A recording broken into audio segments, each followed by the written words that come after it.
everyone, this is Sophie, and today I wanted to talk about managing our time while in confinement because I know many of you find yourself for the first time working from home, doing everything that you used to do out in the world at home.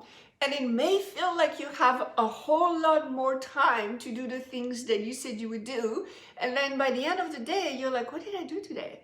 Right? So I've been working from home for about 6 years and I've gained a lot of great tips and things like that. So I wanted to give you the two things that I think are critical today. So the first thing is how to actually schedule your time and manage your time. So what you're going to do is you're going to break your day in blocks of 2 hours. You don't have to do the same thing during those 2 hours, but just break it in 2 hours. And every 2 hours, you're going to take a 30-minute break. So it could be a lunch, it could be a conversation with somebody via Zoom, whatever it is. But you need to do those 2-hour blocks, okay? Then in each 2-hour block, you're going to break it up in 4 blocks of 30 minutes. And each 30-minute block is 25 minutes to do one task that you said you were going to do and a 5-minute break. Now, if you have one task that takes an hour, then you do 2 blocks of 30 minutes, right? You don't have to switch tasks every 30 minutes, but it's important that you get a 5-minute break in between. And I recommend that you stretch your body, you go drink some water, you do something fun, maybe you do a quick dance around your desk, whatever it is. But, excuse me, it's important that you give yourself this 5-minute break, okay? All right, so this is called the Pomodoro Method. I have not invented it. There are a lot of apps and extensions on your browsers you can use to time yourself, so you don't have to make it up. You don't have to use your phone timer. It's all there. I know that I found one on my computer that I could decide what it was saying at the time that I needed to like take a break. And I have like, this is awesome.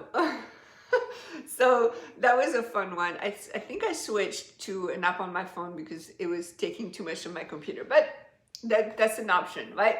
Okay, so that's number one, is to break up in a 30-minute break. 30-minute block, 25-minute task, and 5-minute break.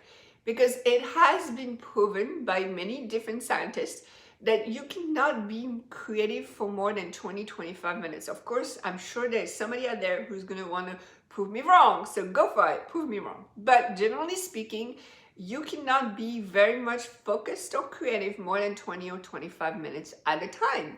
You need that 5-minute break.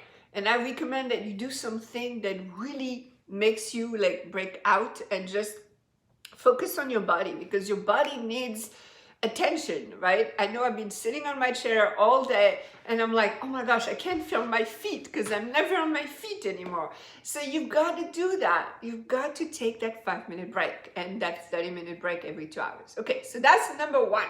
Number two is, have you noticed how we have no clue what's going to happen tomorrow?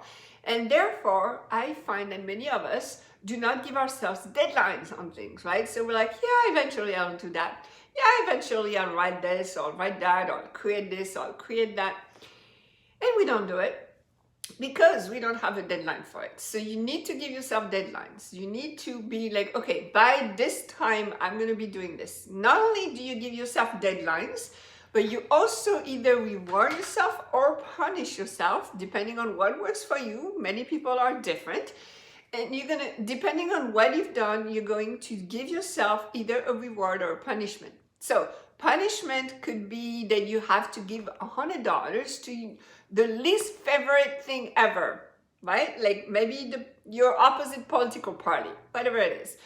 Or if you reward yourself, it could be, drinking something you never drink, eating something you never eat, or buying something online you would never buy for yourself, something like that. Or something else. It could be spending more time with your loved ones. It doesn't matter. So whatever it is that works for you, I don't have a point of view about it, either punishment or reward, use that. Use that to motivate yourself and actually accomplish what you said. Of course, the other thing is to have an accountability partner or more than one, and let them know what it is you're up to so that they can hold you accountable to it and you do the same for them. Because in this time, if you do not have and I'm going to use my friend Jessica's expression, a quarantine team, it's going to be even more lonely. So make sure that you have people you check in on a regular basis, you let them know what's going on with you, and you let them know what it is you say you're going to do. It is a lot easier to accomplish things when other people know about it than when they don't. All right, my friends, those are the 2 tips I wanted to give you today. Don't forget to comment below the video so I know what it is you want me to talk about. And I will see you tomorrow because tomorrow is Wednesday. Bye!